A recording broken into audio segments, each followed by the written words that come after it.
أعوذ بالله من الشيطان الرجيم بسم الله الرحمن الرحيم الصلاة والسلام على محمد وآله الطيبين الطاهرين Assalamu alaikum wa rahmatullahi wa barakatuh. Can we start with a really loud salawat? Allahumma salli ala Muhammad wa ali Muhammad. And now we can absolutely feel the month of Ramadan. It's right there. My goodness. 28th of Sha'ban. Or, well, some of us will start on Friday and some of us will start on Saturday, but it doesn't matter. Whenever you start, it's just there. It's like you're waiting for that invitation to drop through the door on the last day of Shaban. I'm just waiting. Oh my goodness. Okay, so we were talking about fasting and the month of Ramadan and the Quran yesterday. Today I want to focus on Sahri and Iftar. Inshallah, you will have started fasting. When I say started fasting, at least made an attempt to cut down on your food, maybe try and fast, because the Prophet said to fast the last 3 days of Sha'ban and join them with the month of Ramadan. So let's go over the ayah of Quran, that Surah Al-Baqarah, ayah 183, where Allah says, Ya ayyuhalladhina amanu, O you who believe, kutiba alaykum as-siyamu kama kutiba ala alladhina min qablikum la'allakum tattaqun. We have ordained, we have made wajib, siyam for you, like we did before you, so that you may have taqwa. And we talked about that yesterday. In Hadith Qudsi, Allah says, the fast is for me, and its reward is Jannah. There are so many ahadith. I mean, sometimes it's like these twinkling stars in the sky, and you're thinking, which one am I gonna pick? There's so many. But one that I absolutely adore is for the fasting person, there are 2 moments of delight. Now think about it. The Prophet said, for the person who fasts, there are 2 moments of delight. One is iftar, when he breaks his fast. And the second one is when he meets his Rabb. Now that tells me that there is so much reward for fasting that meeting our Rabb, and all of us have to at some point, and it's going to happen, is going to be as beautiful as iftar. Can you imagine? That's what fasting is all about. So first we're going to talk about sahri. So whether you call it sahri or sahur, it's literally the pre-dawn meal when we eat for our fast. The Prophet said that there is a blessing in suhoor, even if it's a glass of water. Many people sort of skip away sahri, but it's really, really important, even if you have a glass of water. Let's see what the Prophet used to have. So he used to have harisa. Harisa is like barley mixed with dates. It's like a porridge. It's like slow releasing carbs. And he would have that, and that's what he had for sahri. It's really good to do that. There is also something that may be interesting to you. In the Arab world, there used to be people called Masaharatis or Mashaharati. Now, these people were those who knew the city they lived in like the back of their hand. Maybe like the cab driver in London. You know, he knows it all. He's got it all in his head. In the same way, these people knew the alleyways. And they used to go around each of the streets, waking people up for Sahri. They used to recite beautiful nasheeds. They used to recite the blessings like salawat on the Prophet, and they used to recite ayah of Quran, and they used to knock on every door to wake them up. And it used to be in Egypt, Syria, Sudan, Saudi, Palestine, everywhere. It's sort of dying down a bit. In some countries, people use drums. And the first person was Bilal, Bilal al-Habashi, who used to go around the streets of old Damascus where he moved to and used to wake people up for Sahri. So it's really cool. Maybe you could wake your parents up for Sahri. It's just something great. So what do we recite at Sahri? Recommended to recite Surah Al-Qadr. So before you eat Sahri, and obviously before you eat, you're going to say Bismillahir Rahmanir Rahim. So recite Surah Al-Qadr. Another dua that is recommended before Sahri and before Iftar is known as Dua Noor. Now it's a different dua. It starts off with Allahumma Rabban Nooril Azim. Oh Allah, the Rabb of the most awesome, mighty, divine energy. But I'd like to pick something out of this dua that you can remember. We'll make sure that this dua is put on the website. It'll be on qfatima.com soon with the translation, and you can recite it. But I'd like to remember one thing from this dua that I hope you can recite before Sahri and Iftar.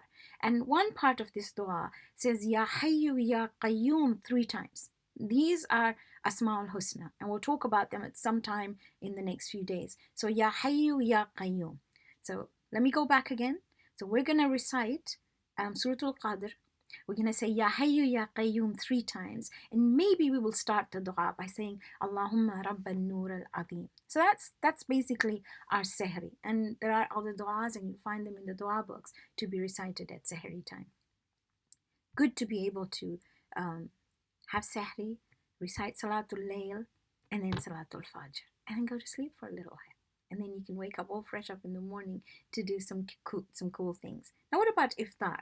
So the Prophet broke his fast with dates and water or raisins and water. If he had fresh dates, he would use fresh dates. If not fresh dates, he would have dried dates, but always it would be dates and water, raisins and water. So these are important things to remember. And we've been talking about this for a while. Iftar has got to be healthy. I remember reading somewhere that you must leave the oil for your hair, not for your food. So try and make it as healthy as possible. I know these are summer months here in England, and we've got to be hydrated. We're told it's good to have about 8 glasses of water between Sehri and between Iftar and Sehri. So split it up a little bit, make sure you've got enough water, and it's good to be able to do these things. Inshallah, we will look at little bits of nutrition all the way through. Imam Qadim says that if you sleep after midday, which is after Dhuhr, for a little while, then Allah feeds and gives drink to the fasting person while he's sleeping. I love this hadith. Absolutely adore it. Can you imagine? You sleep for a little while, and while you're sleeping, Allah is feeding you. A little bit after Dhuhr. Not Dhuhr straight to Maghrib, a tiny little nap. Now, what do you recite before Iftar? So again, Surah Al-Qadr, and we've talked about it and we've done its translation. I'll repeat it again at some point. And then we have a dua. Allahumma laka sumna. Oh Allah, we fasted for you. Allahumma laka sumna. Wa ala rizkika aftarna. And on the sustenance you give, we have done iftar. We're breaking our fast. Fataqabbal minna. So accept from us. It's beautiful. So maybe you could recite this dua, and then when you put your first date in your mouth, Ya wasi al-maghfira ighfirli. O one whose forgiveness is vast, forgive me. And then pause before you do that and do dua. It's phenomenal.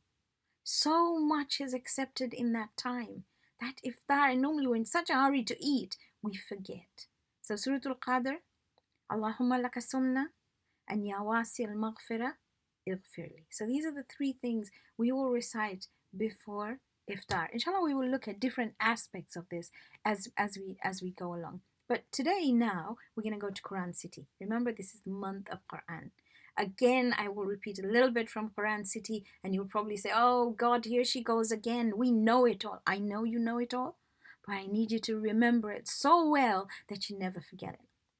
So 114 buildings, never grow, never downsize. There were 2 types of surahs, remember? Makki and Madani. Makki revealed before Hijrah. Are you finishing off my sentences? And Madani after Hijrah. Okay, how many Makki? 86. How many Madani? 28. Absolutely right. Makki talk about the why of religion. So you will have most of the usul in there. There are mixtures of ayat that are in each of these sections, but it doesn't matter. I'm looking at an overall thing. Madani talk about the how of religion. And we said the city had a city center. That was Quran City Center. There were 4 chapters in it. And around it were 19 suburbs joined together with a road network called M14, which represented the Masumin, who are the ones from whom we learn with. You cannot enter this city. In other words, you cannot enter Quran unless, number 1, you do wudu. You say, A'udhu billahi minash shaitanir rajim, and Bismillahir Rahmanir Rahim, and La ilaha illallah. I'm going to add one more here. This city does not allow you to enter it unless you have intellectual humility.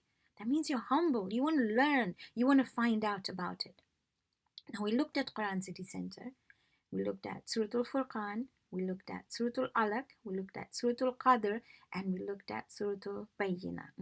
And then we looked at Qul Kona. And that had 5 surahs, if you remember. We looked at Surah Al-Kafirun, Surah Al-Ikhlas, Surah Al-Falaq, and Nas. And yesterday, we looked at Surah Al-Jinn, which is surah number 72.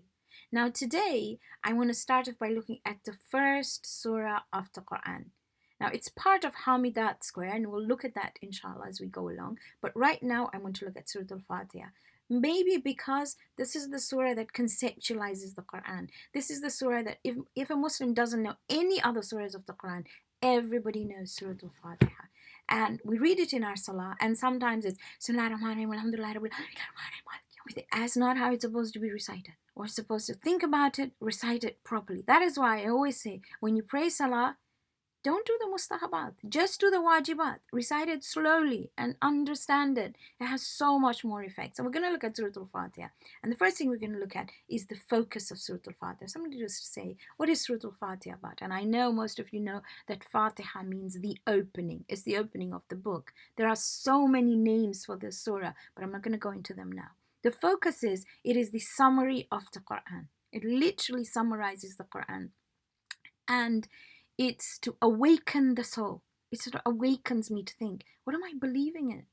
What is my goal in life? To be able to reach my personal best. And more than anything, the whole Quran is a dialogue between Allah and the human being. And this surah actually teaches me how to talk to Allah. So let's look at this surah. 7 ayat. We repeat it 10 times a day, at least, in our wajib salah. So let's try and understand it, okay? So we've divided these 7 ayat into 3 sections. I hope you can remember this, okay? So I'll repeat that again. We divided into 3 sections. The first section is ayah 1 to 4, and we've called it Who. So who is Allah? It tells me, that's how it starts. It says, who is Allah? Bismillahir Rahmanir Rahim. Alhamdulillahi Rabbil Alameen. He's Rabb. Ar-Rahmanir Rahim. He's Rahman and Rahim. Maliki Yawmiddin. So there's 4 things here.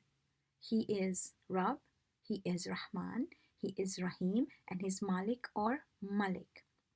Now I'd like you to imagine that you went shopping for a God. You're going online and you're searching for a God because you think, you know what, in my life now I need a God. And you look through everything and you found this book, and it said he's Rabb, he's Rahman, he's Rahim, and he's Malik or Malik. And you thought, oh my goodness, what does that mean? So Rabb is a nourisher, a cherisher, a master. And you know, when we say we are abd to the Rabb, abd comes from abada, which means smooth. That means a Rabb, a master, makes everything smooth for his slave. It's not the slave in the normal language that we think about. It's somebody who is attached to his own by divinity. And once you attach everything to him, oh my goodness, life's awesome. So he's your Rabb. He's Rahman, which means his mercy encompasses all creation, everybody. He's merciful to everybody. His mercy is immediate. When you need him, he's there. Rahim, on the other hand, is specially earmarked mercy for those who attach themselves to him, for those who submit to him, and it's a constant mercy. And when 2 words, and I've said this before, similar to each other in meaning, the difference is there. When they mention together, it's because you're trying to find out the difference, to accentuate their difference. So he's Rabb, I know that, he's Rahman, he's Rahim, and he's Malik. That means he's the master, he's the owner, he's the controller of the day of judgment. So for me, whether it's my micro or my macro goals, everything, he controls it all. So I looked at this and I'm going, is that who Allah is? My goodness. Now I want to be his abd. And that's why the next section, which is ayah 4 to 6, immediately we say, Iyaka na'budu wa iyaka nasta'in. You and you alone do we want to be slaves of. We want to submit to you, because we know that if we are your slaves, you will make our reaching our personal best smooth. So that we say, then we say, wa iyaka nasta'in. And you alone we ask for help. The word nasta'in comes from isti'ana, which means help in something I am striving for. I'm already doing hard work. I'm already looking for it, and I want some extra help. So you can imagine when you say, Iyaka na'budu wa iyaka nasta'in. You and me are saying to him, you and you alone do we want to be slaves of? You and you alone do we want help? So I'm sure the angels are asking, what do you want help with? Because it's the first thing you ask. If I came to you and I said, I need your help with something I'm struggling with, Even as a human being, you'll tell me, what are you struggling with? So in the same way, we're asked, what are you struggling with? Gotta prioritize. And immediately we say, Ihdina as-sirat al-mustaqim. Guide us on the straight path. That's how it's translated, right? Sirat has no plural. There's one. It's wide. It's smooth. It contains, everybody can go on it. And it goes from down to up, mustaqim. We want to reach as far possible as we can towards what divinity wants us to be. So in other words, I want to reach my personal best. In every salah I'm saying, I want to be such that when the angel of death comes, I can say, thank you for life. I did my best in every single aspect of my life. I want to leave the world a better place than what I found it in. That's what we're saying. Ihdina as-sirat al-mustaqim. I want to be like what you, Allah, want me to be. I want to be the best. So then there's an answer. Because I said who, the next section was how, right? How am I going to do this? So then he answers. So in the last section, ayah 7, he answers. Sirat al-ladhina an'amta alayhim. Follow the path of those whom I have blessed. It's past tense. He says, follow the path of those whom I have blessed. غير المغضوب, not the path of those on whom there is anger. ولا الضالين, and not those who are lost. So very briefly, the ones on whom there is anger are those who have the knowledge but don't act upon it. The ones who are lost are who act without knowledge. It's a very short, sort of a simple explanation. There's loads more to it. You could spend days and days and years just understanding this. But this is basically what this surah is about. So your first question is going to be, if you say Sirat al-ladhina an'amta alayhim, follow the path of those whom I have blessed if you want to reach your personal best, if you want to be the best. So obviously you and I are going to ask, who are the people you have blessed, Ya Allah? What path do I follow? Tell me. And he will say, read the rest of my Quran and you'll find them. That's where they all are. So hopefully, inshallah, we will move through this Quran step by step. You will join me on this journey to be able to discover Quran City, to discover the Quran and be of those who are called Ahlul Quran. Gotta really pray hard this month to say, please make us be those who are Ahlul Quran, those whom you have blessed, those who have strived to reach their full potential, so that when the angel of death comes, we can say, thank you for life. I did my best to leave the world a better place than what I found it in. So that in essence is Surah Al Fatiha. It's beginning with knowledge, because we're finding out who Allah is. It's going on to action, asking for help, and then we have an answer from divinity. It's just phenomenal. It's just absolutely beautiful. Recite it all the time. You know, Surah Al Fatiha is a cure for everything, absolutely everything. There's no disease that cannot be cured with Surah Al Fatiha. Just keep on reciting it. It's phenomenal. Okay. Right, now we go to the last bit, and that is our dua. And we started off a couple of days ago with the dua that we call Allahumma Adkhil. So yesterday we did a few more verses, and today we will do a few more. So today we will look at Allahumma qdi dayna kulli madeen. This is what we say. We say, oh Allah, help everyone who has a debt to pay off his debts. Now, I've said this again and again and again. If we want to help somebody pay off their debts, we got to help. We got to make an effort. It's not only money debts. It could be anything. Normally when people say debts, we think money. It could be a lot of things people are imprisoned in. They may be imprisoned in sadness. They may be imprisoned in loneliness. So many things. All it does is to make a simple phone call sometimes and say, how are you? I'm thinking of you. I'm thinking of you in my du'as. And then maybe asking, do you need any help? In these times when everybody's under lockdown, find the people around you. Find the people you know you've been sitting next to in the mosque. Just find out, call them and say, is there anything we can do? And maybe you can't go out, but maybe you've got people who can help. So do that. That's what this is about. The next verse in here is, Allahumma farrij an kulli makroob. Oh Allah, relieve, make easy the distress of everyone who's distressed. Now, makrub, the origin of the word comes from garb, which means like a deep distress. You know, the word Karbala is made out of garb and bala, distress and test. So makrub is not just anybody who's in a little bit of distress, somebody who's in deep sorrow and distress. Let's see what the Prophet said. He said, whoever makes someone happy has indeed made me happy. And whoever has made me happy has made Allah happy. He said, there is a place in Jannah called the house of joy. None enters it except those who made someone happy. Just bring a smile on someone's face. Surely you can do that. Start at home. Start with mom and dad and your siblings. See the difference it makes. He said, when this is what Allah says. He says, when one of my abd, and we just talked about it in Sura Al Fatiha, does a good act, I just give him Jannah in exchange. So Prophet Dawood said, Ya Allah, what is this good act that the exchange is Jannah? He said, it's making someone happy, even it's by offering them a date. That's just amazing. You know, yesterday I have a friend who came, who knocked on the door, and I couldn't even recognize her because she had a scarf, she had black sunglasses, and her mask was all over her face. She had gloves on her hand, a bit scary. She knocked on the door, stood ever so far away. I know she's not well, and I know it takes her a lot to do this, but she came and she put some dates outside the door.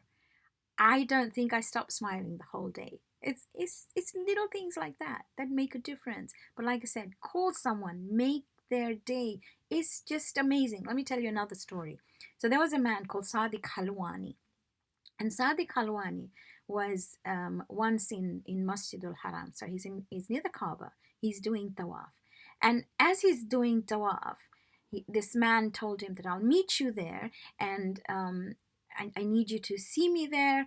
And there was some money they had to exchange, and they would exchange that. Now, just as he was finishing his tawaf, Imam Sadiq came up. And Imam Sadiq put his hand on his shoulder. That means he put his hand on Sadiq's shoulder. And he said, I'm going to accompany you to do tawaf. Sadiq had finished his tawaf, but an imam was with him. My goodness. He thought, I got to do this. So he's doing this tawaf. And this man whom he has to give this money to is sitting at the edge, and he's calling Sadiq, hi, catching his attention. I'm here. I'm waiting for you. And Sadiq sort of going, wait, I'm with Imam. So Imam asked him, he said, what's happening? And he said, well, I'm supposed to go and give him some money, but I didn't want to do that just now because you were here and you'd put my hand on my shoulder and I just had to do this. Imam said, go now, go meet to his need. And he went, and the next day he went to see Imam, and Imam says, if somebody works hard to meet the need of another person, that is better than freeing 1,000 slaves and doing lots of different things, doing jihad for 1,000 days. I mean, striving hard to be your best for 1,000 days. Just by fulfilling somebody's need. If somebody wants something, go out of your way to make sure you can help them. Then only we can read Allahumma farij an kulli makrub. The last one we're going to look at today is Allahumma rudda kulla qarib. My goodness. Oh Allah, return every traveler to his home. And today, my goodness, refugees. I just think about this because a refugee is a person who is outside their country or home because they suffer persecution because of their race or their religion or their nationality or their political group or any other discrimination. And we've got to help. We've got to pray. I'm going to read you the thoughts of a refugee child many, many years ago, but it's exactly the same for all refugees. Her name is Nishime Amandine, and she comes from Burundi. And she lives in this country now, but this is what she said when she was little. She said, since I came to England, everything has changed. I'm shattered by what is going on in life. It's sometimes we don't think about sometimes. It's things that we don't think about sometimes, but when it comes, we're choked. She says, for example, now I have to speak English all the time, which is the exact opposite of what I did a couple of years ago. Because in my country, I could speak my mother tongue with everyone I met. I can speak Kirundi, she says, with a few people who are here, but it's not the same thing. I'm limited in what I'm saying because we don't know each other. We come from different areas. And the other thing I miss is a chat I had with old people. I really enjoyed their conversation. It taught me so many things about my country, my culture, my society, and how it was built. In reality, I can make a list of what I miss. I miss my country, I miss my family, I miss my friends, I miss the dress, I miss the food. But what has happened has happened. I need to look in front of me and think about my future, not the entire time, but I can think this is how it happened. Things change. I wait for something which I believe can be done. If not, that's fine. But I have an opportunity. I really just want to say thank you for all the people who gave us hospitality here and help us in what we're doing. But in reality, I want to go back to my home. Most refugees feel like that, most of them. And maybe we may think they don't, but they do. So to make life easy for them, we have so many refugees in this country. I remember meeting somebody some months back, and they were locked up in a flat, a top floor flat, and they were so scared of going out because they were Muslims, they'd be persecuted. They didn't know any better. And we need to reach out to people. So when we read Allahumma Adkhil gharib, that's what we got to do. Reach out, not just pray, but do something with it. Remember, it's dua and dawa that works. Let's end today with the Sura Al Fatiha for all the marhameen, for all those who are ill and all those who are in trouble, and then we will recite the dua for protection. Bismillahir Rahmanir Rahim. Alhamdulillahi Rabbil Alameen. Ar-Rahmanir Rahim. مالك يوم الدين إياك نعبد وإياك نستعين اهدنا الصراط المستقيم صراط الذين أنعمت عليهم غير المغضوب عليهم ولا الضالين صدق الله العظيم. لي خمسة أطفي بها حر الوباء الحاتمة المصطفى والمرتضى وأبناهما والفاطمة. جزاكم الله خير. Inshallah, I'll meet you again tomorrow at the same time. في أمان الله كريم. ربنا تقبل منا إنك أنت السميع العليم.